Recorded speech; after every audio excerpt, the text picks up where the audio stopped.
President Donald Trump says the chairman of the Federal Reserve's termination cannot come fast enough. That was a direct quote from the president. Yeah, this after Fed Chair Jerome Powell did not lower interest rates yesterday. Powell pointing to the uncertainty surrounding Trump's new economic policies, and that includes tariffs. Here's ABC's Perry Gresham with more on that. President Trump today slamming the chairman of the Federal Reserve, Jerome Powell, saying his termination cannot come fast enough.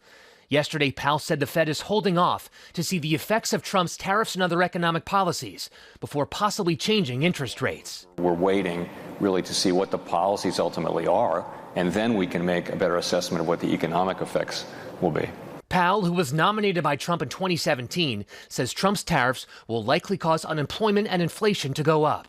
Trump says Powell should have lowered interest rates, saying Powell is always too late and wrong. This is the first time Trump has laid the groundwork for possibly firing Powell. His term as Fed chair ends in May of 2026. Trump meeting with the Prime Minister of Italy today. Giorgia Meloni is the first European leader to sit down with Trump since he announced the 20% then modified to 10% tariffs on European exports.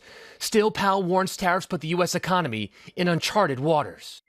There's not any real experience. I mean, the Smoot-Hawley tariffs were actually not this large, and they were 95 years ago. Powell referencing the obscure yet infamous tariffs from 1930, made famous in the movie Ferris Bueller's Day Off. The Hawley-Smoot Tariff Act, which anyone raised or lowered, raised tariffs in an effort to collect more revenue for the federal government.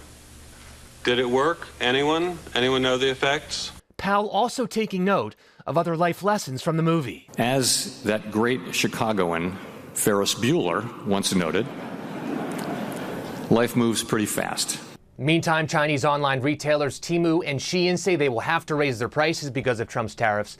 They say their prices will start to go up April 25th. That is next Friday.